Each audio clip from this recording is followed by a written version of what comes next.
Buenas tardes a todas y a todos, y muchas gracias por acudir a este acto que organiza y convoca Izquierda Asumida Decisión y Asturias para presentaros una iniciativa de Izquierda Unida Federal que se denomina Revolución Democrática y Social. Y contamos para ello con la participación de su autor, de su máximo autor, que es Alberto Garzón.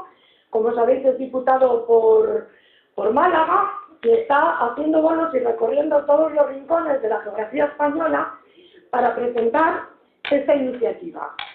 Una iniciativa que no es un programa electoral, que no es una campaña al uso, y que lo que trata es de ser un punto de partida para iniciar una reflexión seria, honesta, serena, un debate tranquilo para la elaboración de una alternativa. Un debate que tiene dos vertientes. La vertiente interna, y eso se está debatiendo en las asambleas locales de Izquierda Unida, y un debate, una reflexión externa para confluir con todas las organizaciones sociales, movimientos sociales, sindicatos, colectivos feministas, con todas las personas que estén en disposición de construir y de generar una alternativa a un modelo social, político y económico que ha fracasado estrepitosamente. Una alternativa a un modelo social que ha degradado al ciudadano, al que nos ha degradado a los ciudadanos, a la categoría de usuarios, de clientes, de consumidores, pero que nos ha privado de ser personas que ejercemos derechos y deberes. Un modelo social que ha recortado lo poquitín que habíamos conseguido del estado de bienestar, en sanidad, en educación, en justicia, en todo lo que era un modelo social que se iba construyendo poco a poco. Una alternativa a un modelo político. Un modelo político que está basado en una democracia formal e irreal, con un problema gordísimo, con un problema que los ciudadanos ven a la política y a los políticos no como parte de la solución, sino como uno de los principales problemas. Una alternativa política donde las decisiones que afectan a millones de ciudadanos no las tomen las que no se presentan a las elecciones. Porque todos sabemos y somos conscientes de que uno de los principales límites de la democracia que estamos viviendo es esa, que quienes nos gobiernan no se presentan a las elecciones, son otros. Pero también es verdad que los partidos mayoritarios han puesto al servicio de estos que no se presentan a las elecciones a hacer el trabajo sucio. Y los han puesto a su servicio, a cambio, supongo, que de sentarse luego en consejos de administración con unas dietas pues bastante suculentas. Y una alternativa a un modelo económico que demuestra el estrepitoso fracaso del sistema capitalista. Fracaso que, frente a reconocer y dar marcha atrás, se está refundando el capitalismo en su versión más feroz. Se han roto todos los equilibrios, y la desigualdad social es cada vez mayor. Hay más ricos, hay más riqueza, y cada vez las bolsas de pobreza son mayores. Hay que construir alternativas, por tanto, en estos tres sectores, en el modelo social, en el modelo político y en el modelo económico. Y esa es la propuesta que nos va a presentar los puntos de partida con cuestiones tan necesarias como la modificación del artículo 135 de la Constitución o la auditoría de la deuda pública, entre otras, son las propuestas que presenta este documento sobre revolución democrática y social que hoy nos va a trasladar nuestro diputado Alberto Garzón para la reflexión. Es el punto de partida, no hay un punto final, esta campaña no acaba en no sé qué día. Yo creo que la construcción de la alternativa efectivamente no puede acabar en un día, no es un documento cerrado, sino que es a construir entre todos. Además, esto coincide con las precampañas de las elecciones europeas. Nunca han tenido tanto sentido las elecciones europeas. Nunca es tan necesario el voto. Todo apunta a que se rompió el bipartidismo. Lo que no podemos consentir es que se beneficie la abstención de la ruptura del bipartidismo. Izquierda Unida tiene que romper esa tendencia y puede hacerlo, puede hacerlo. Vamos con los deberes hechos. Tenemos unos candidatos que nos representan y que pueden conseguir que Europa cambie de signo, que Europa gira a la izquierda. Y por ello os dejo ahora con Javi Llana, que es candidato a las elecciones europeas, y hoy nos va a contar qué propuestas tiene como candidato europeo. Muchas gracias.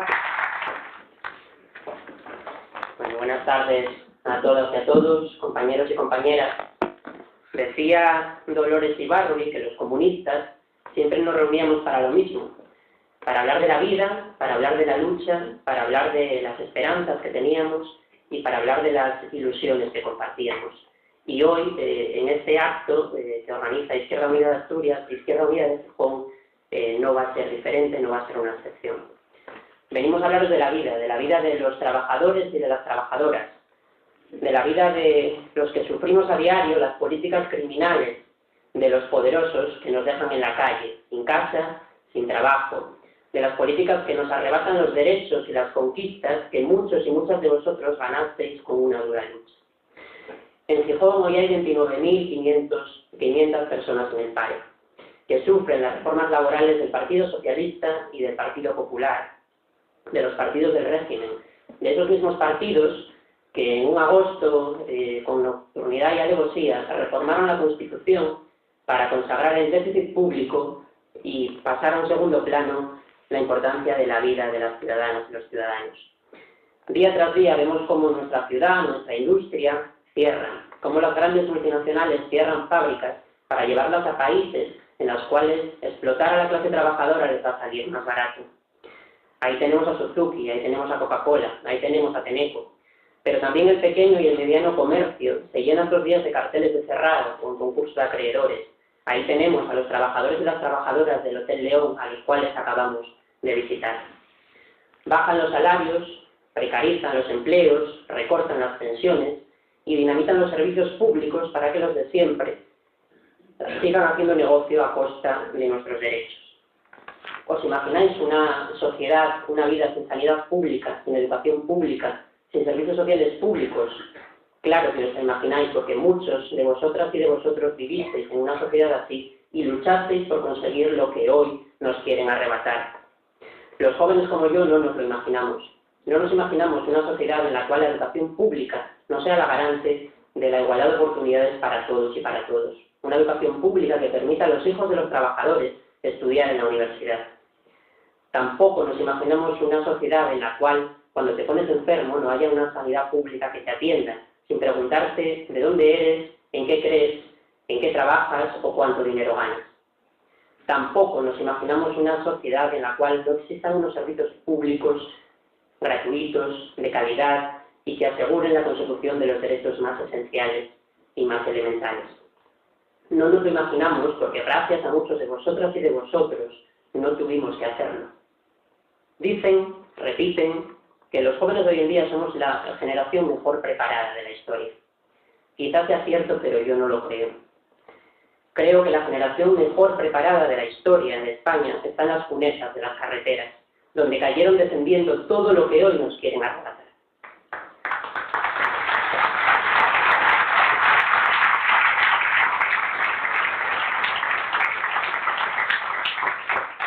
Somos el país de Europa con un mayor número de jóvenes a los que no nos dejan trabajar. Somos uno de los mayores países de Europa donde los jóvenes nos vemos obligados a abandonar nuestros estudios porque no podemos pagar las tasas de la universidad. Jóvenes a los que nos expulsan de Gijón, de Asturias, de España, para que sean los alemanes los que se enriquezcan con nuestra formación y con nuestro trabajo. También somos el país de Europa donde los derechos de las mujeres se retrotraen a 30 años atrás, donde obispos y ministros pretenden tutelar el derecho a decidir de las mujeres. El país donde la brecha salarial entre hombres y mujeres no deja de crecer, donde la precariedad laboral se ceba con las mujeres más jóvenes. El país del patriarcado. Hoy, nosotras y nosotros lo tenemos claro. Todas las batallas, la de la educación, la de la sanidad, la de los servicios públicos, la del trabajo, también la de la justicia, la propia y la universal, se libran en Europa, en la Europa de la Troika. Hoy Europa es el marco de la lucha de clases. En Europa se deciden las políticas que oprimen a los trabajadores y a las trabajadoras para que los ricos, los poderosos, los de siempre, mantengan sus privilegios. En esta Europa, los países del sur, España, Grecia, Italia, Portugal, también Irlanda, no somos más que protectorados del Tercer Reich, del Cuarto Reich, en el cual se ha convertido la Unión Europea.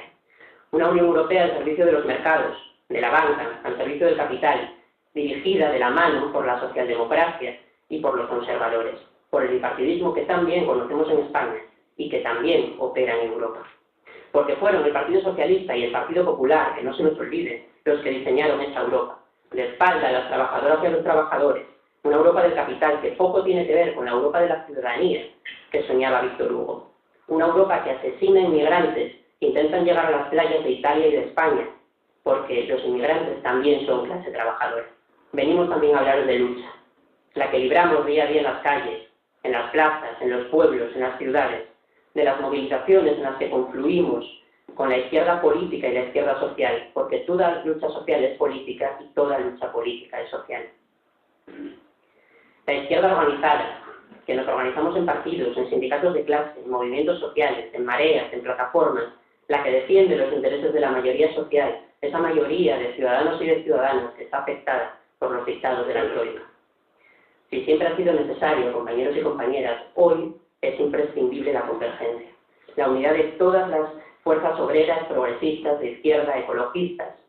Tenemos que ser capaces de articular esa mayoría social en una mayoría política que haga temblar a la Moncloa, a la Zarzuela, a los consejos de administración, una mayoría política que tumbe la troika, que decreta las políticas de austericidio contra los ciudadanos y las ciudadanas. La movilización ciudadana es el único camino válido para la transformación social. Y ellos lo saben.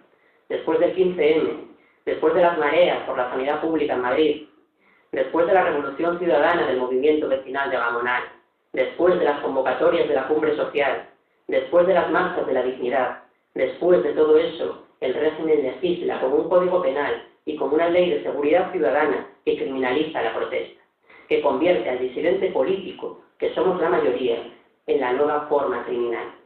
Porque saben que somos más, porque saben, compañeros y compañeras, que si nos organizamos, nosotros sí podemos. Y venimos a hablar de nuestras esperanzas, de un proyecto de revolución democrática y social que estamos debatiendo por toda España, que queremos construir con todas y con todos, y con el que pretendemos tumbar el régimen neoliberal y construir una alternativa democrática y social. Y también de una campaña que en Asturias iniciamos hoy aquí, para teñir de rojo el Parlamento Europeo el próximo 25 de mayo, con el Front de Gauche, con Syriza, con el Bloco de Esquerda, con Die Linke.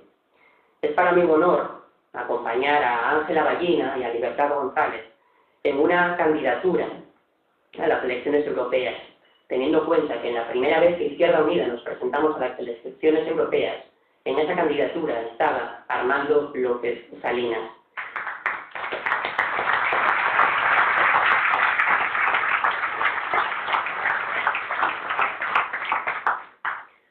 Armando López Salinas, luchador infatigable y dirigente del Partido Comunista de España, que despedimos hace unas semanas.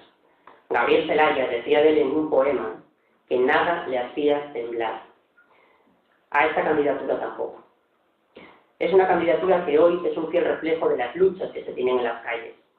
Es una candidatura que no solo integra a la izquierda política, a Izquierda Unida, a Iniciativa per Catalunya Verds, a la Nova de José Manuel Beiras, a la Confederación Los Verdes, sino que también integra al movimiento sindical, a los sindicatos de clase con la presencia de Paloma López en representación de comisiones obreras, y también a la izquierda social.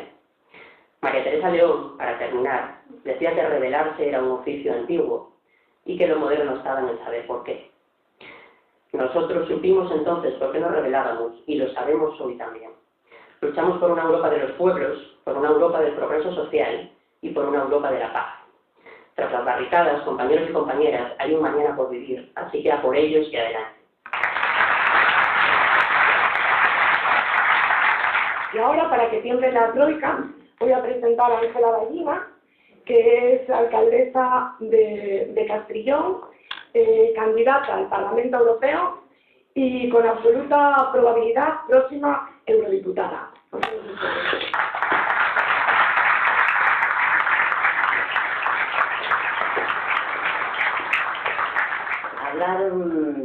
revolución, y más si es de revolución democrática, pues es algo que suele levantar últimamente bastantes ampollas, ¿no? Entre quienes están empeñados en que debemos de mantener un sistema que cada día todos y todas tenemos más claro que es injusto. Es un sistema en el que las personas, lo estamos viendo, son menos que las mercancías. Una Europa en donde se da libre tránsito de mercancías, pero cada vez se restringe más los derechos de las personas para su desplazamiento dentro de lo que es la Comunidad Europea. No somos objetos con los que traficar, señores de Europa. No somos personas para exprimir, para rentabilizar. En definitiva, el sistema, desde luego, no se compadece de las personas. Lo vemos todos los días. Lo único que defiende son los intereses particulares de los grandes grupos de poder. Hoy en día, lo decía antes Gloria, las grandes decisiones, las decisiones que nos afectan a todos, se toman no en el Parlamento Europeo, no en los parlamentos nacionales, se toman en los grandes consejos de administración, de empresas y de grandes grupos financieros. En España y en Europa es igual o peor, el bipartidismo se ha configurado como la herramienta de acción de esos grupos de poder que desde la trastienda, antes lo hacían más sutilmente, ahora ya más descaradamente, manejan los hilos. No tienen miedo, lo estamos viendo todos los días, cada día tienen menos miedo, no tienen miedo a nada. Y eso, como muy bien decía Gloria también, explica muy bien la puerta giratoria de la política o de la empresa a la política. Es una puerta giratoria en los dos sentidos. Y aquí en el gobierno actual de Mariano Rajoy tenemos varios ministros que son ejemplo de ello. Hemos explicado, vemos un poco lo que es el contexto en el que estamos, ¿no? Pues en este contexto, desde hace unos años, se viene produciendo un descrédito de la política, de los políticos, de los sindicatos, y se trata además de equiparar a todos los partidos y a todas las personas en un ataque verdaderamente frontal, donde se está empezando a criminalizar hasta las protestas de la ciudadanía cuando sale a la calle. Es ya un delito protestar y mostrarse en contra de estas políticas que lo único que están trayendo a este pueblo es sufrimiento. Y la gente tiene que saber que estas políticas que se están practicando por parte del bipartidismo, no olvidemos que en la Comisión Europea hay 6 comisarios socialdemócratas, que estas políticas no son solo de la derecha. No es de recibo escuchar a la candidata del Partido Socialista decir que la socialdemocracia es la única que puede hacer algo y que nos puede salvar.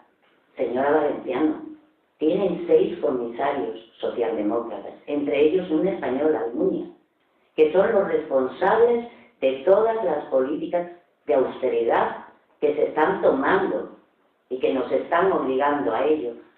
¿Quién cambió el artículo 135 de la Constitución? ¿Quién lo cambió? El Partido Socialista, de acuerdo con el Partido Popular, por mandato de la Troika, de la famosa Troika. ¿O es que ha sido Izquierda Unida quien ha cambiado el artículo 135 de la Constitución? De eso, ese cambio ha primado que por encima de las personas, de las necesidades, de la sanidad, de la educación, esté el pago de la deuda. De ahí vienen todos los males que actualmente estamos padeciendo. Es verdad, y hay que decirlo, que en algunas cuestiones, solo en algunas cuestiones de carácter social se diferencian algo, pero no podemos negar, y ellos no pueden negar, que en lo económico practican las mismas políticas. Y ahí está para ver durante 5 años lo que han votado conservadores, liberales y socialdemócratas en el Parlamento Europeo. Han votado conjuntamente a todas estas políticas, absolutamente en bloque, conjuntamente. No nos vengan aquí con un discurso que sacan en campaña electoral o cuando están en la oposición, porque los hechos son los que cuentan. Los hechos son los que cuentan, no las palabras en un mitin. Y los hechos son que durante 5 años han votado conjuntamente todas estas políticas de austeridad y de sufrimiento para todos nosotros y para todas nosotras. Se está produciendo una involución, una vuelta atrás, un retroceso del modelo de sociedad que poco a poco íbamos consiguiendo, muy poco a poco, porque encima llegamos tarde a él. No es lo mismo recortar en un sistema de bienestar social, como podía tener Alemania, que en uno incipiente y que apenas estaba floreciendo como era el de nuestro país. No es lo mismo. No nos pueden decir que no hay dinero para la educación, que no hay dinero para la sanidad, que no hay dinero para parar los desahucios. Cuando aparece dinero para rescatar a la banca y ahora aparece dinero para rescatar las autovías. Autovías que fueron hechas para un negocio de constructoras y de bancos. Para eso sí hay dinero, vuelve a aparecer dinero. Y como decía el informe de Cáritas, con 2.000 y pico millones, que van a ser más de euros, se solventaban muchas familias de las que el propio informe de Cáritas dicen que están por debajo del umbral de la pobreza en este país. ¿Cuántos años hace que no veíamos estas cosas? Que no teníamos estas cifras, que no había 6 millones de parados, que nuestra juventud no se iba a buscarse la vida afuera. Y os lo digo por propia experiencia, porque yo soy madre de leyendas urbanas, sé muy bien de lo que hago. Creo que es la hora de cambiar, de dar la palabra a la sociedad. Son muy importantes estas elecciones europeas. Es muy importante que nos concienciemos. El primer no a estas políticas de recorte y a este austericidio, como se suele decir, el primer no es en estas elecciones. Hay que votar. No nos podemos quedar en casa, hay que votar. Tenemos que ser conscientes, tenemos que participar de las pocas armas que todavía tenemos en esta democracia. Luego Alberto va a profundizar en cómo darle la vuelta a este sistema un poco. Y no tengamos miedo de decirlo. Ellos no tienen miedo de estar cambiando el orden social de este país. Sí que hay una lucha de clases, pero la del capital contra los demás. Tenemos que tener una fiscalidad que de verdad sea progresiva, que es lo que dice la Constitución. Que de verdad pague más quien más tiene. No es de recibo que los ingresos de este Estado sean el 80% de asalariados y un 13% de ingresos de impuestos del capital. ¿Pero dónde se vio? Tenemos que tener una fiscalidad progresiva, pero lo conveniente sería tenerla a nivel europeo para evitar otros males. Yo creo que por eso en esta situación nos queda más remedio que, como decía Javier, la acumulación de fuerzas. La izquierda, pero la izquierda de verdad, no esa izquierda solo de campañas electorales, tenemos la obligación moral de buscar esa convergencia para evitar efectivamente que Europa continúe hacia ese modelo de simple espacio económico, sin mayores ambiciones, que seguir engordando las cuentas de resultados de los de siempre. Estamos, de verdad os lo digo, ante una auténtica involución del sistema, en recortes laborales, en recortes de derechos sociales, en todo, y en recortes hasta el nivel de libertad de expresión. Solo estamos viendo recortes para recortarnos la poca democracia que aún tenemos, la poca. Tenemos, como os decía, tenemos esa obligación moral y tenemos desde luego que buscar esa convergencia y empezar buscándola después de estas elecciones europeas con un grupo fuerte de toda la izquierda europea en el Parlamento para frenar estas políticas. En estos momentos hay una ebullición de grupos y de ideas y el bipartidismo está en quiebra, lo sabemos, lo vemos, a ellos mismos les preocupa. Y buena parte de la sociedad sale a la calle casi todos los días contra esas políticas regresivas y represivas, con las que tratan desde luego de amordazarla. Tenemos que ser capaces de plantar cara a este sistema. Tenemos que hacer un sistema más participativo, de democracia real, más justo, con más derechos sociales, con más derechos humanos, una Europa más justa. Y tenemos que ser capaces, desde luego, de ilusionar a la gente. Un sistema que, como en la revolución democrática de la que ahora nos va a hablar Alberto, la gente sea la protagonista de la política. Tenemos que ser los protagonistas de la política. Es un nuevo modelo que de verdad tiene que ser democrático y participativo y en el que los derechos de la gente estén por encima de los intereses particulares de los grandes grupos económicos y de los grandes grupos financieros. Muchísimas gracias y nos vemos el 25 de mayo. Tiene la palabra ahora, es hora de la intervención de Alberto Garzón. Como sabéis, es diputado de Izquierda Unida por Málaga desde el año 2011, es licenciado en Economía, tiene un blog que a mí me encanta que se llama Fijus Economicus, muy recomendable para leer. Yo creo que es un ejemplo, además, de hacer pedagogía política, que creo que estaba muy olvidado. Lanzamos muchos mensajes, pero se hace muy poca pedagogía política, esa que llega a la gente, que nos ayuda a los demás a interpretar la realidad que estamos viviendo, porque de repente nos empezaron a bombardear con la prima de riesgo, con la inflación, con no sé qué, y todos diciendo, a ver aquí qué va a pasar. Y creo que hizo ese esfuerzo de pedagogía política, de explicar todo eso que es lo que está suponiendo a muchos niveles. Y voy a presentar, como decíamos al principio, como recordaba Ángela, esa iniciativa de revolución democrática y social que este acto intenta ser un punto de partida y que debemos de seguir trabajando con él para construir esa alternativa transformadora de izquierda, más social, más justa y que tenga en cuenta a los que más lo necesitan. Con todos ustedes, Alberto Garzón.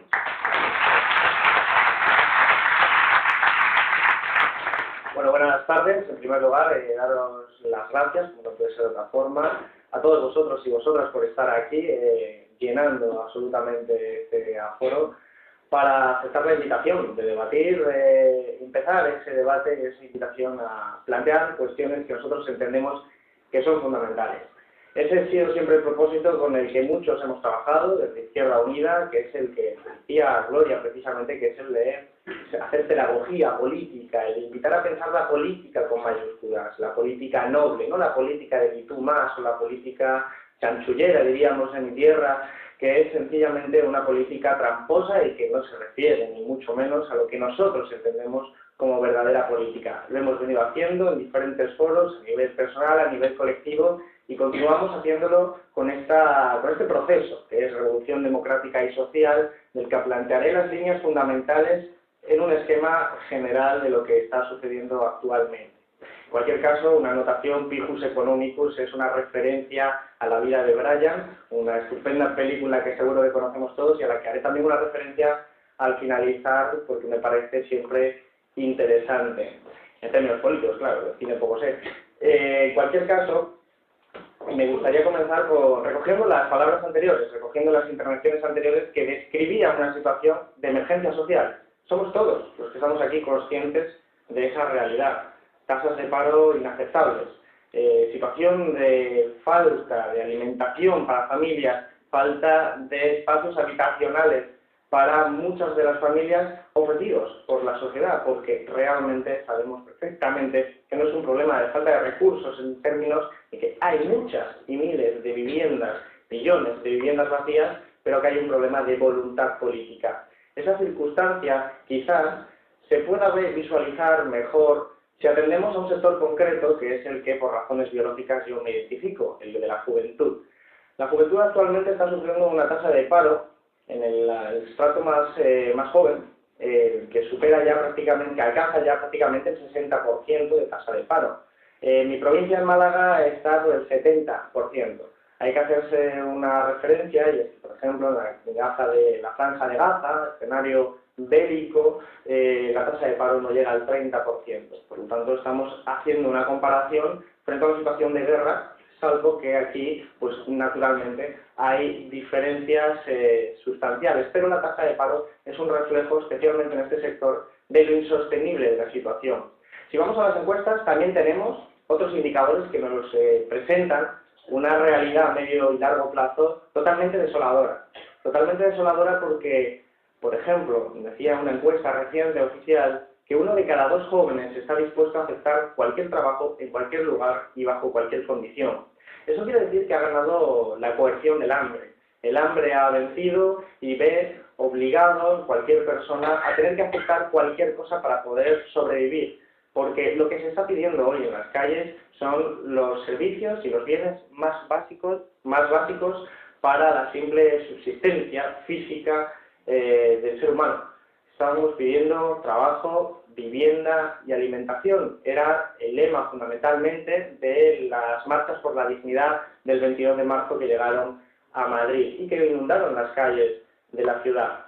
Pero también tenemos otros indicadores que nos pueden sumar todavía un poquito más. Esa misma encuesta señalaba que el 80% de los jóvenes asume que en el futuro, incluso teniendo trabajo, tendrá que ser ayudado por sus padres, mantenido directamente. Esto nos está reflejando una realidad que ya existe hoy, y es gente que está trabajando y ni siquiera con un trabajo es capaz de llegar a fin de mes. No puede pagar el alquiler, no puede comprar lo que necesita para mantener una familia o para mantenerse él mismo. Por lo tanto, estamos en no solo una crisis económica en el sentido de que ahora mismo no se genera empleo o el pequeño empleo que se genera es de una calidad totalmente terrible, sino que estamos ante un problema estructural y de largo y medio plazo. En este sentido estamos en una encrucijada política. Hay que elegir el camino como sociedad. Y aquí es donde tenemos muy claro que la derecha ya ha escogido su camino. La derecha tiene ya un objetivo definido, una estrategia y una táctica.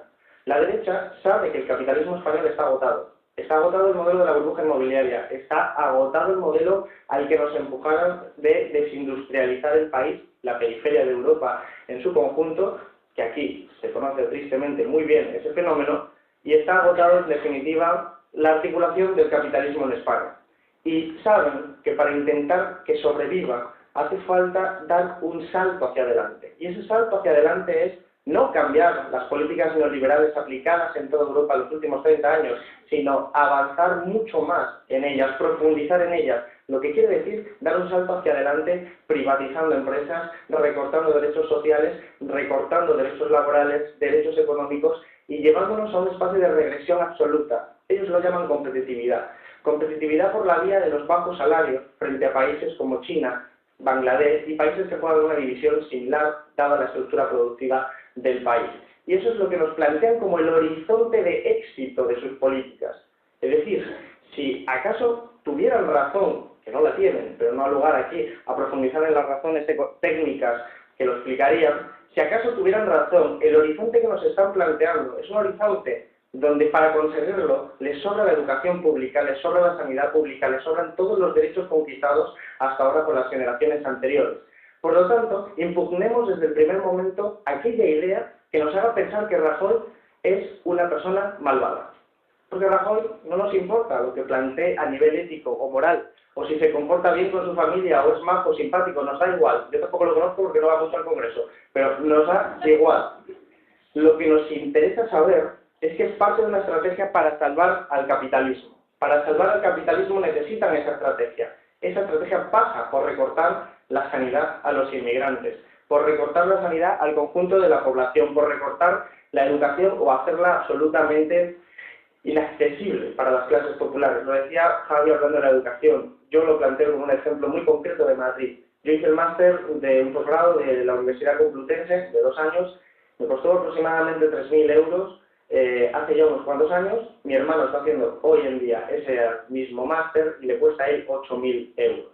8.000 euros es un máster público y oficial. Es una barrera de entrada brutal que señala dónde se puede seguir continuando los estudios si eres pobre o dónde te tienes que quedar, con claridad. Pues eso es lo que se está generalizando. pero es parte de una estrategia, no es la maldad de determinadas personas que intentan que la población se sienta evidentemente fracasada, sino que es parte de una estrategia. Frente a eso, la izquierda tiene que definir su camino, porque la derecha, para poder conseguir hacer eso, ha iniciado un proceso constituyente, es decir, una nueva articulación de reglas de juego. Necesitan nuevas reglas de juego, porque si les sobran los derechos laborales, lo que tienen que hacer es cambiar las leyes laborales. De ahí tanta reforma laboral del Partido Socialista y del Partido Popular, todas en la misma dirección, atacar a los sindicatos para que no puedan defender con dignidad sus condiciones laborales y sea más fácil, de hecho, derribarlas. Cambian las instituciones, por eso crearon la Unión Europea. Por eso luego me detendré en algunos aspectos de la Unión Europea. Pero también cambian nuestras reglas de juego. La Constitución Española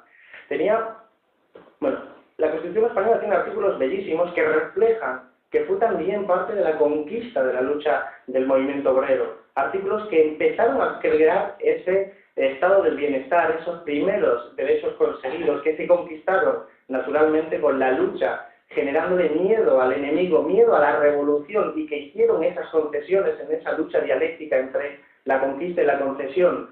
Pero todo eso, que quedó reflejado formalmente en la Constitución, hoy es papel vacío, porque la Constitución se reformó en el 2011, en una sola noche prácticamente, por el Partido Popular y Partido Socialista, para plegarla única y exclusivamente a los intereses de las grandes entidades financieras. Ya sabéis que se modificó el artículo 135 para dar prioridad absoluta al pago de los intereses de la deuda pública frente a cualquier otro tipo de pago, pudiera ser sanidad, prestaciones sociales, pensiones o cualquier otro gasto social. Y eso se hizo en el marco precisamente de considerar la deuda pública como parte del engranaje fundamental por el que nos han estafado a toda la sociedad en su conjunto, robándole a los pobres para dárselo a los ricos, o, como se dice actualmente con mucha precisión, socializando las pérdidas y privatizando las ganancias.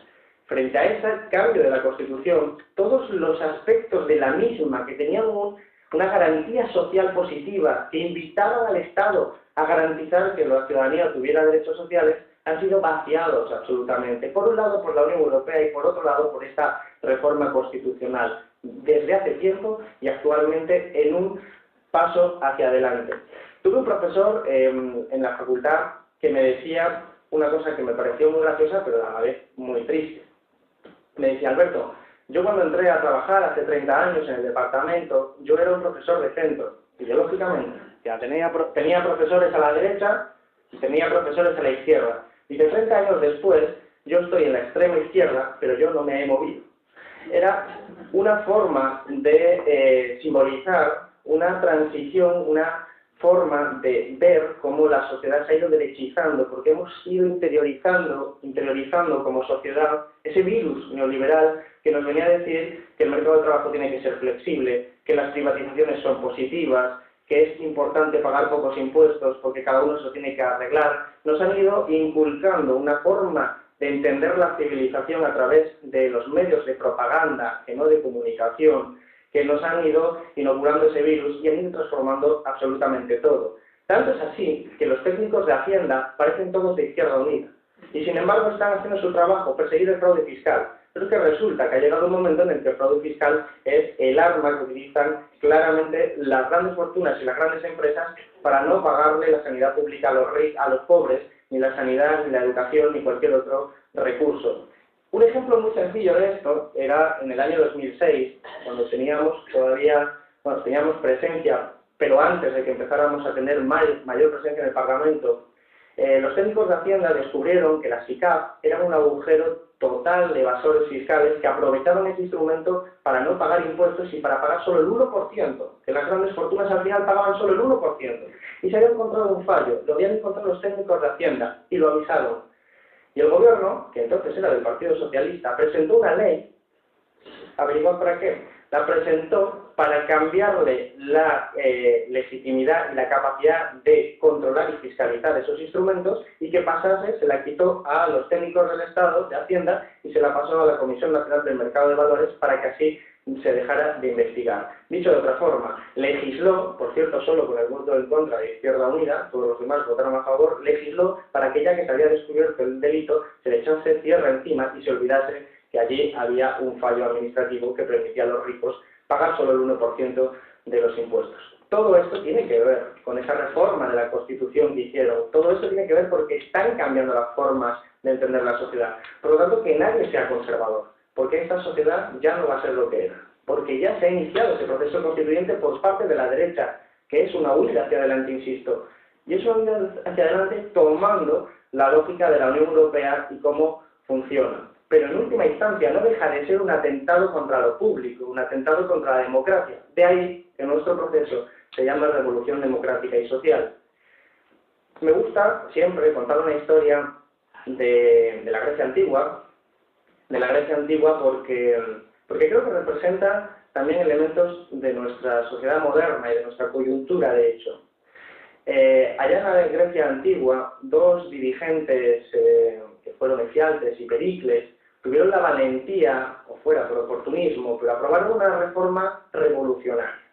En su momento, lo que hicieron fue introducir una medida que se llamaba mistos, y el mistos era un salario público. Ellos habían hecho la siguiente interpretación. La Grecia clásica, la Grecia antigua, perdón, era la lucha entre los oligarcas, aristócratas, frente a los ciudadanos pobres. Quedaba mucha gente excluida dentro del cuerpo ciudadano, fuera del cuerpo ciudadanos, pero para ellos eran los oligarcas frente a los pobres. Y sabían que los pobres tenían que trabajar y que por eso no iban a las asambleas. Y sabían que al final los únicos que iban a las asambleas eran los que tenían dinero suficiente, porque eran oligarcas y aristócratas, para participar en las mismas. Entonces introdujeron ese salario, que era un salario público, para aquel que fuera a las asambleas, de modo que el pobre ya podía dejar de ir a trabajar ese día para ir a las asambleas y pelearse de política en lo público, en la plaza, en el ágora, para debatir sobre política. Fue una medida revolucionaria porque permitió que los pobres por primera vez tuvieran palabra y tuvieran además importancia numérica, porque además eran mayoría, dentro de la democracia ateniense. Representó un atentado contra el poder de los ricos. Tanto es así que pensadores como Aristóteles o como Platón consideraron aquello una aberración, porque para ellos la política tenía que estar reservada para aquellos que tenían virtud, que casualmente coincidían con los ricos, con los que tenían la capacidad de tener ocio. Así que estuvieron radicalmente en contra de introducir esa medida y apostaron por quitarla. Pero no solo eso, sino que dijeron que era mucho más importante que los pobres se retiraran a su vida privada, que le llamaban la idotia, que de ahí proviene la palabra idiota, para que no se dedicasen a las cuestiones públicas. Lo que gente como Aristóteles, Platón o Cospedal nos están diciendo es que la gente se tiene que retirar de lo público y convertirse en idiota en su vida privada para que dejen a los ricos tranquilamente hacer política. Y por eso cuando vienen los antidisturbios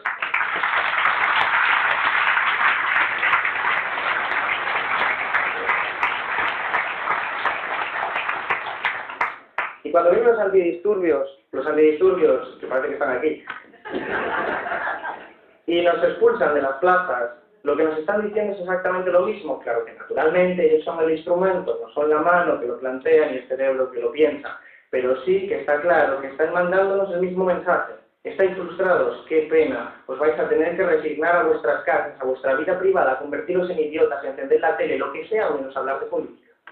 El otro día se intentó acampar el sol otra vez, había más antidisturbios que gente intentando acampar, porque el propósito era muy claro. Las plazas son para pasear, no para pensar, no para hacer política. Y ese es el mensaje en última instancia que conecta ese hilo que va desde Aristóteles hasta Cospedal o hasta cualquier ley electoral que tenga como objetivo reducir la proporcionalidad, quitarle los sueldos a los diputados, concejales, cargos públicos, porque otro debate es cuál es la cantidad justa, ética que cobren, pero está claro que hay que garantizar que todo el mundo pueda hacer política.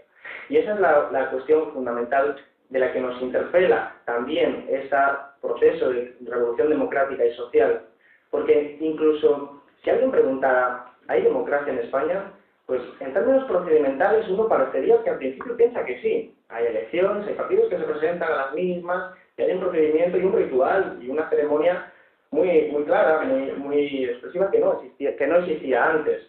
Pero una vez que uno se pone a profundizar, empieza a encontrar fallas y fallas que al final da la sensación, y yo estoy convencido de ello, de que al final se queda en democracia aparente, en democracia de mínimos, democracia de baja intensidad, porque en última instancia los que toman las decisiones no están sentados en los parlamentos, están sentados en otros lugares, en los consejos de las empresas, de la administración de las grandes empresas, son las grandes fortunas y es lo que llamamos en última instancia los mercados. La Unión Europea no se constituyó nunca como una Unión Europea de los pueblos ni como una Unión Europea y democrática. Siempre fue una entidad creada desde arriba creada y diseñada desde arriba para garantizar los negocios de los ricos. Por eso, se decía anteriormente, es una unión que une la política monetaria, la política financiera, pero deja de lado la fiscalidad, deja de lado las condiciones laborales. Y es una Unión Europea que, si recordáis el tratado, el referéndum sobre la Constitución Europea, aquí salió mayoritariamente que sí, en España, apoyado por el PP, el PSOE y los medios de comunicación, cosas positivas de aquel proceso, pero en Francia se hizo un referéndum sobre la Constitución Europea y salió que no. Sin embargo, los que diseñaron la Unión Europea, intentaban hacer la Constitución Europea, pensaron, vaya, los franceses se han equivocado, así que vamos a tener que aprobarlo por los parlamentos nacionales. Y efectivamente se aprobó por los parlamentos nacionales. Lo mismo pasó con los Países Bajos y lo mismo pasó con Irlanda, cuando por un referéndum el pueblo dijo que no quería esa Constitución Europea y como Irlanda tenía que aprobarlo sí o sí por referéndum, se repitió el referéndum. Es una noción muy clara de lo que es la democracia para quienes están construyendo la Unión Europea. La democracia nos vale, la democracia procedimental, siempre y cuando salga lo que nosotros queremos. Si no, puerta y adiós. Finalmente ese proceso se canceló, fracasó el proceso y se le cogió el contenido, se le puso en otra parte, se le llamó Tratado de Lisboa y lo tenemos aplicado, de modo que da igual lo que dijeran los pueblos de Europa, que se iba a imponer literalmente. Y eso ha llevado a un vaciado también de la Constitución española y de las constituciones nacionales. Nos ha llevado a que el Banco Central Europeo, dirigido por una persona como Draghi, a la que no le tengo muchas simpatías, es decir, tiene un poder porque es capaz tiene el poder en sí mismo de aprobar la bajada o subida de los tipos de interés, el control de la política monetaria o imprimir o no imprimir dinero. Y sin embargo, a Draghi no lo vota absolutamente nadie. Hay una anécdota curiosa, y es que cuando Draghi fue al Congreso, que como recordaréis, pues fue a puerta cerrada, sin periodistas, sin taquígrafos, y que pusieron inhibidores para que no funcionaran los móviles, cerraron las wikis, lo normal en una democracia. Cuando fue al Congreso, nosotros, el grupo de la Izquierda Plural, le dijimos que no le íbamos a hacer ninguna pregunta, que para nosotros él no tenía legitimidad, porque venía de una institución antidemocrática. Aquel hombre se cabreó mucho por ese argumento y otros cuantos que tenían que ver con la crisis económica. Y encima nos dijo, en última instancia nos venía a decir, que le teníamos que dar las gracias porque él iba voluntariamente. Lo peor de todo es que tenía razón. Él no fue de otra forma que no fuera voluntario, porque no está establecido que algo tan importante y poderoso como el Banco Central Europeo tenga que rendir cuentas a los parlamentos. Y cuando estábamos debatiendo los presupuestos del Estado, estaba Montoro allí contándonos un cuento, recibimos una noticia de que el Ministerio de Finanzas alemán había hecho una propuesta al Banco Central Europeo que decía que había que crear un supercomisario de presupuestos. Ojo, supercomisario de presupuestos ya es un concepto bastante grandilocuente, pero su desarrollo era el siguiente. Se trataba de una figura de crear un comisario nuevo, uno de esos que se sumaría a socialdemócratas o populares, y que tendría que tener la función de vigilar los presupuestos y aprobar los presupuestos nacionales. Es decir, los parlamentos nacionales debaten sus presupuestos, los votan, y cuando ya los han aprobado, llegarían a este supercomisario que diría si les gusta o no les gusta. Y si no les gustara, tendrían que llegar otra vez al Parlamento y volver a debatir. Ese es el tipo de Unión Europea que han ido creando desde el principio. No nos llevemos a engaño, desde el principio. Es una Unión Europea creada con otros objetivos de los que tenemos nosotros. Por eso cuando hablamos de democracia y de revolución democrática, nosotros hacemos referencia a algo distinto, a no entender la democracia como simplemente votar cada 4 años. Porque cada uno que vota cada 4 años, el resto del tiempo se convierte en un ciudadano pasivo, un ciudadano idiota en los términos de la Grecia antigua. Y nosotros no queremos que sea así. De hecho, lo que queremos es que el ciudadano esté continuamente movilizado, que estemos continuamente en las calles, que estemos continuamente tomando decisiones.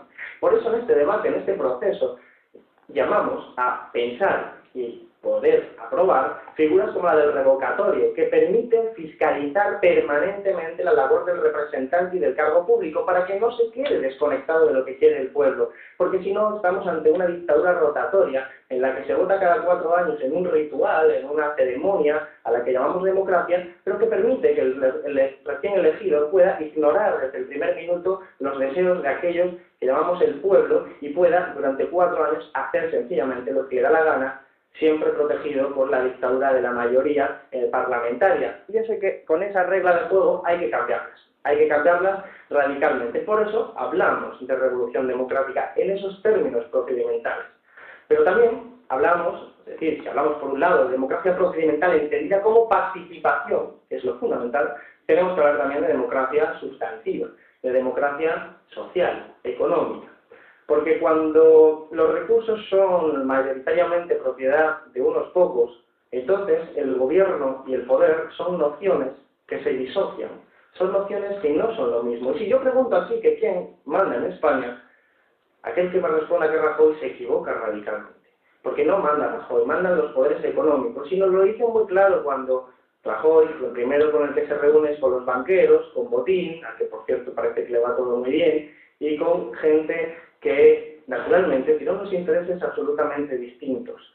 En ese sentido, nosotros hemos entendido hacia dónde van ellos, lo planteé al principio, hacia una sociedad, un modelo de crecimiento que salga del capitalismo en España y que se caracterice por esa regresión social, regresión laboral y regresión económica. Nosotros tenemos que plantear nuestra alternativa, y nuestra alternativa pasa por poner los recursos a disposición de los ciudadanos, de los trabajadores, y ponernos a condición de un sistema económico radicalmente distinto, porque el capitalismo lo consume y lo devora absolutamente todo.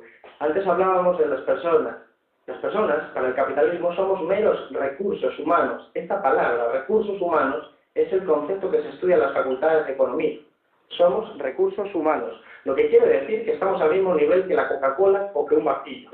Somos recursos que son desechables en el momento que al sistema no le da suficiente rentabilidad. Ese es el concepto fundamental de lo que es el capitalismo. Y una democracia no se puede sostener jamás sobre esa línea. Y ese proceso de transformación económica, que nos implica todas las reformas económicas que pasan desde la privatización de empresas hasta las reformas de las pensiones, por cierto, esa Unión Europea de 2 velocidades, la misma Unión Europea que nos recomienda en el sur subir la edad de jubilación a los 67 años, y no quiero asustarlos, pero ya en el Congreso plantean subirla a los 70 años.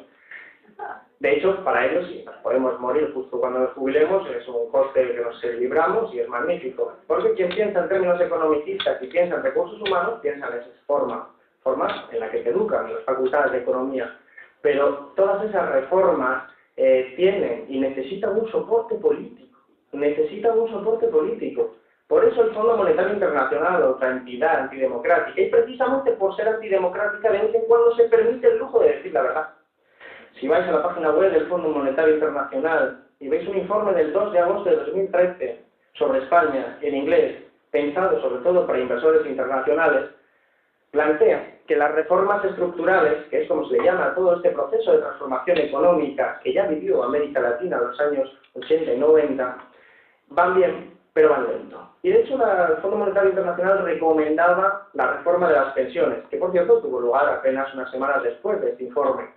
Pero decía, hay 2 riesgos, el propio fondo lo indicaba. El primer riesgo, que hay riesgo de estallidos sociales.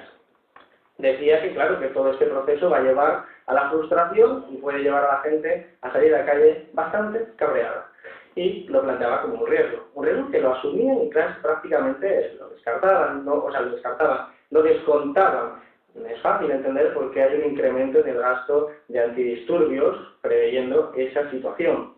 En segundo lugar, un riesgo más interesante y más jugoso. Es decir, hay un riesgo que es el que los 2 principales partidos están perdiendo apoyo y popularidad, lo cual podría hacer más difíciles las reformas necesarias. Ojo, lo que nos está diciendo el fondo es que necesitan al PP y al PSOE que sean suficientemente fuertes, porque con otros partidos esas reformas tenderían a no aprobarse.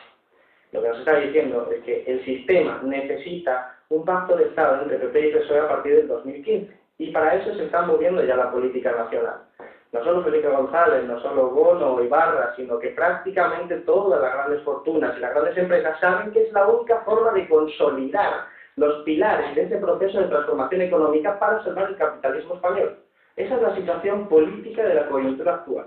Hay muchos matices, hay muchos hilos sueltos, pero eso es lo que nos está ejemplificando lo que sucede actualmente.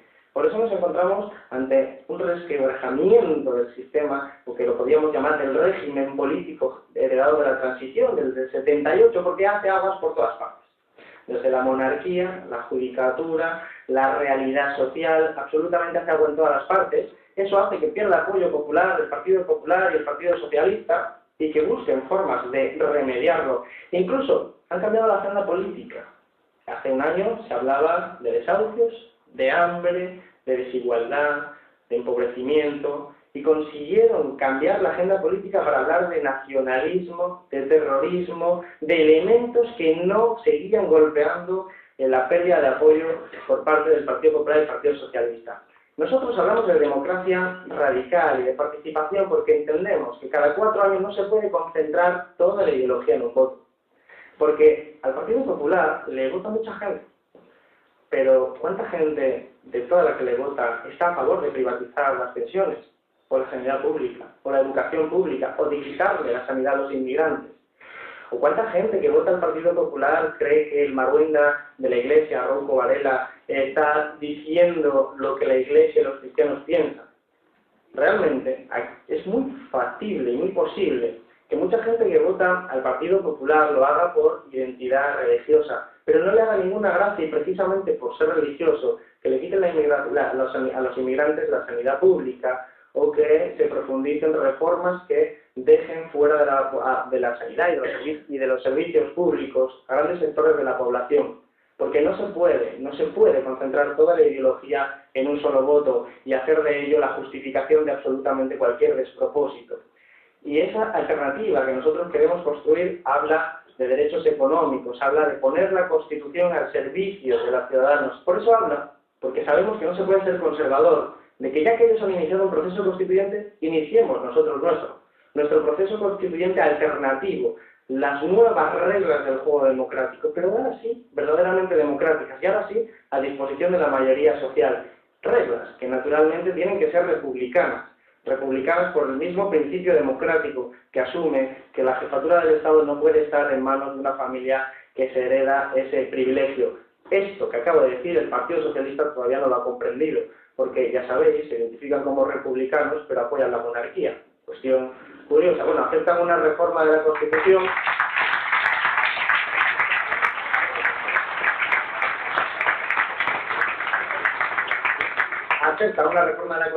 en los términos de facilitar el reinado de una mujer, lo cual poco republicano es en cualquier caso. Por otra parte, Partido Socialista y Partido Popular se encuentran también conjuntamente en el Parlamento Europeo, que además lo hemos dicho anteriormente con una claridad exquisita. Pero a nadie le llama la atención que apenas aparecen los candidatos europeos del Partido Popular Europeo y del Partido Socialista Europeo, porque nosotros tenemos a Alexis Tsipras, que es el símbolo de la lucha de la Europa del Sur, de la lucha empobrecida, de los países empobrecidos y saqueados por la Troika, que intentan rebelarse y luchan todo el día en la calle. Pero es que resulta que el Partido Popular tiene a alguien que fue alto cargo político de Luxemburgo, que es un paraíso fiscal. Por lo tanto, muchos tienen que esconder si su candidato proviene de un paraíso fiscal, porque no parece lo más adecuado para la Unión Europea. Pero es que el Partido Socialista tiene a un candidato alemán del SPD que actualmente gobierna con la CDU de Merkel y que felicitó a Rajoy apenas hace unos meses por las reformas que estaba aplicando en España. Ese es el candidato del Partido Socialista. Alguien que felicita a Rajoy por sus reformas en Europa. Por lo tanto, es normal que los escondan. Es normal que los escondan y es normal que el debate no hable de Europa ni de la Troika, porque no es su terreno en el que van a ganar. Y ellos intentan evitar la debacle, intentan arrancar y apuntalar el sistema por estas elecciones también. Por eso van a intentar señalar un debate totalmente distinto al que le interesa a la mayoría de la sociedad. Y para hacer esas reformas y ese proceso que nosotros llamamos revolución democrática y social, ya los antidisturbios están cabraditos, revolución democrática y social, para ese proceso nosotros entendemos también, me habéis puesto temperatura malagueña también, lo agradezco, está bien, Nosotros asumimos que en el plan de la derecha, el plan de la derecha económica, tiene muy claro que la democracia procedimental también les sobra. De ahí que hagan reformas electorales como las que pretenden hacer, incluso cuando ven la posibilidad de que nuevos partidos les quiten un poquito de terreno, nos proponen reformas para un sistema electoral todavía menos proporcional. Habló Rubalcaba no hace mucho de una reforma que cambiara la circunscripción por prácticamente provincias o incluso estratos menores, uninominales, decía, para acercar al político al ciudadano, cuando en realidad eso genera una tendencia como la de Estados Unidos o Francia o el Reino Unido, en la que es uninominal y al final los terceros partidos desaparecen. Y nosotros somos conscientes de que hay que impugnar su pensamiento económico, no porque ya lo hayan dicho muchos economistas y muy acreditados, sino porque nos están intentando hacer creer que vamos a recuperarnos económicamente. Y hay una metáfora, la de retirar la escalera, que a mí me parece también acertada. La de retirar la escalera nos dice algo así, porque nos han dicho que hay que hacer sacrificios para salir de la crisis. Mucha gente se lo ha creído, y ha aceptado que le quiten el sueldo, ha aceptado que le recorten los derechos laborales, sociales, económicos, porque tarde o temprano saldríamos de la crisis. En realidad, se ha conseguido salir de la crisis. Se ha puesto una escalera y hemos subido unos cuantos. Han subido los banqueros, las grandes fortunas, los propietarios de las autopistas acaban de subir hace poco y tienen ya una situación de fuera de crisis. Están contentísimos, muy contentos. Pero cuando ya el común de los mortales se cree que le toca a él, resulta que desde arriba nos han dado una patada a la escalera, la han retirado y nos han dicho, ahora subid si podéis. Esa es la metáfora, porque es posible que nuestro país se encamine a crecimientos económicos del 1%, que no generen empleo, o que generen un empleo miserable, porque ese es su objetivo. Mantener en una crisis estructural todo lo que es la mayoría de la población.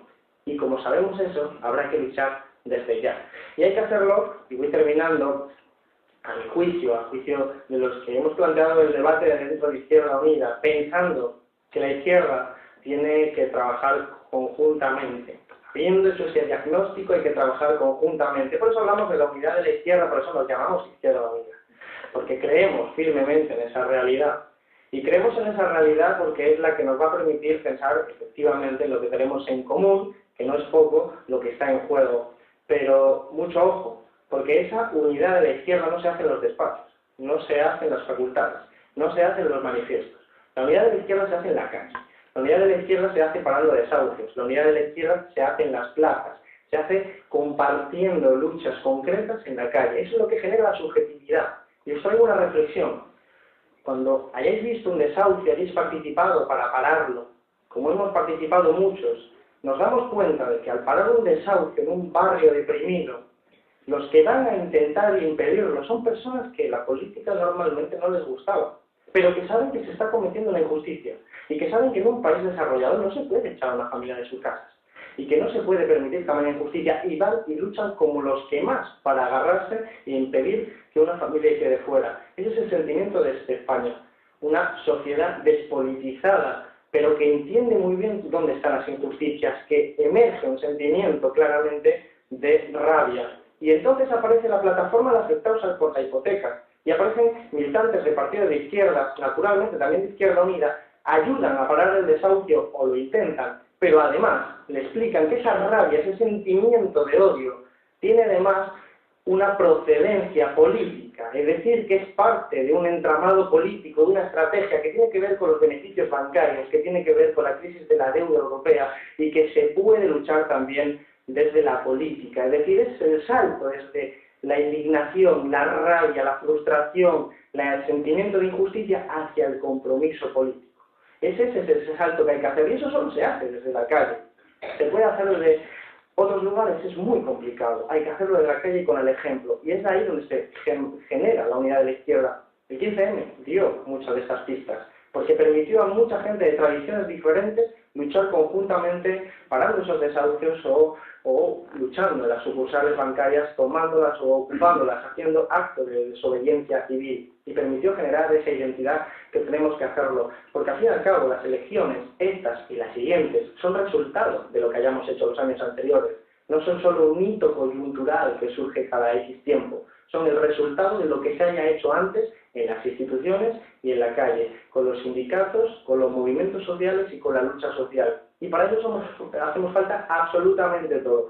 No vale con los que somos cargos públicos, no vale con los que pateamos España para contar y debatir absolutamente todo lo que esté a nuestro alcance, ni vale con los que estamos también peleándonos en las tertulias con todo tipo de personajes. No vale con eso solo. Hace falta fundamentalmente que todo el mundo utilice el boca a boca, el comentarlo, que pare un desahucio. Y les contaré, para terminar, dos cosillas. La primera, una experiencia. La Junta de Andalucía aprobó hace un tiempo una ley antidesahucios que paralizó en el tiempo que estuvo activa más de 1000 desahucios de familias que iban a perder, incluso expropiándole la vivienda a los bancos, aunque fuera de forma temporal. La ley antidesahucios fue impugnada por el Partido Popular, que la recurrió ante el Tribunal Constitucional y consiguió paralizarla, al menos temporalmente. Pero la reflexión va más allá. Aquella ley no era la ley revolucionaria, era una ley modesta, pero sin embargo, como atentaba contra los beneficios bancarios y permitía salvar a muchas y miles de familias, fue concebida como un enemigo, como un obstáculo para el gobierno. Pero aquella ley se pudo hacer porque habían puesto encima de la mesa el problema de los desahucios, porque había gente luchando y parando desahucios y poniendo el problema en la agenda política.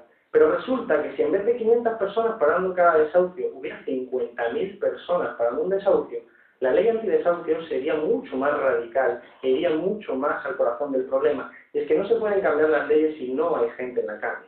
Le decía Roosevelt a los sindicatos, antes de aprobar grandes políticas keynesianas en cualquier caso, pero grandes políticas con respecto a lo que se venía haciendo en Estados Unidos en los años 20, le decía: yo quiero aprobar estas reformas en favor de los sindicatos, pero me lo tenéis que exigir primero en la calle. Tiene que generarse un sentimiento de que el pueblo ha hablado, de que la gente está pidiéndolo. Por eso se aceptaron socialmente los escraches, por eso se aceptó socialmente los actos de desobediencia civil que implica parar un desahucio, porque la calle se mueve. Y si no nos movemos, si no hacemos vida pública, si nos reservamos única y exclusivamente para nuestra vida privada, estamos perdidos todos los que estamos en la escala social más baja, que somos la inmensa mayoría, por pura elemento cuantitativo. Por eso os animo, y creo que esta Revolución Democrática y Social, que tiene un documento de inicio de debate para que se lleve a todos los puntos a debatir con cualquier entidad, con cualquier familia, con cualquier amigo o cualquier persona en general, para que se lleve a debatir,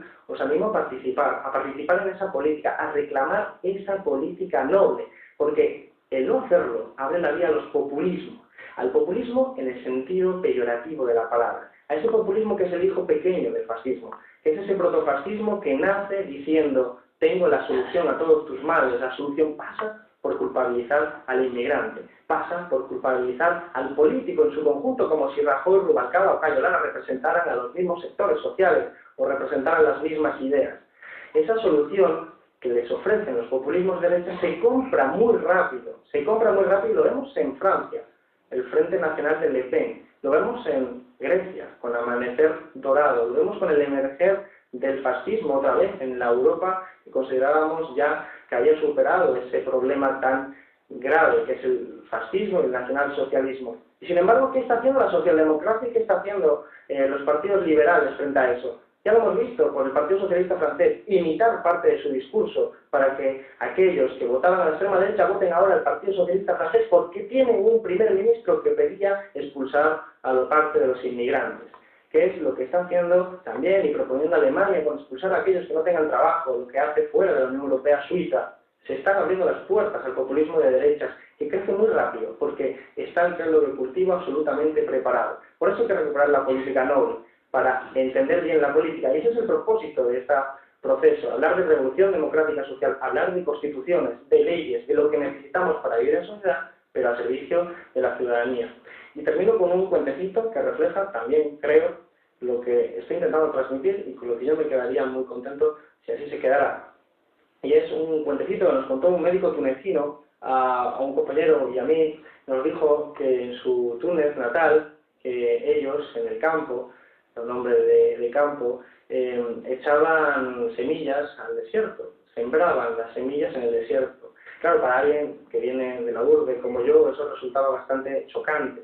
Pero luego nos lo explicó, nos dijo que sembrar en el desierto es fundamental porque cuando llueve emerge de allí un paisaje maravilloso, un verde magnífico, que parece que hay un paraíso. Allí hay vida y allí hay algo digno de ser contemplado. Y entonces entendimos lo que nos estaba diciendo. Nos estaba diciendo que hay que sembrar en el desierto aunque parezca que no va a dar sus frutos, porque si no, el día que llueva, allí no va a crecer absolutamente nada. Y nuestros gestos cotidianos, contarle algo a alguien, convencerle, hablarle de política, recuperarse de la política noble, es en el fondo sembrar en el desierto, es en el fondo generar esa esperanza y esa expectativa de una política que sea honrada, éticamente responsable y que responda a los problemas de los intereses de la gente. La gente se preocupa por política, la gente está en la calle reclamando participación, vamos a luchar por conseguirlo o triunfarán los Cospedales, los Rajoy y tantos otros sinvergüenzas que se nutren y nutren su apoyo de la desesperación y de la frustración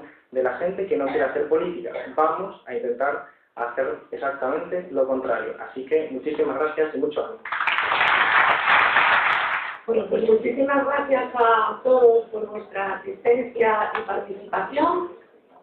Y seguimos con la revolución democrática y social que estamos empezando ahora.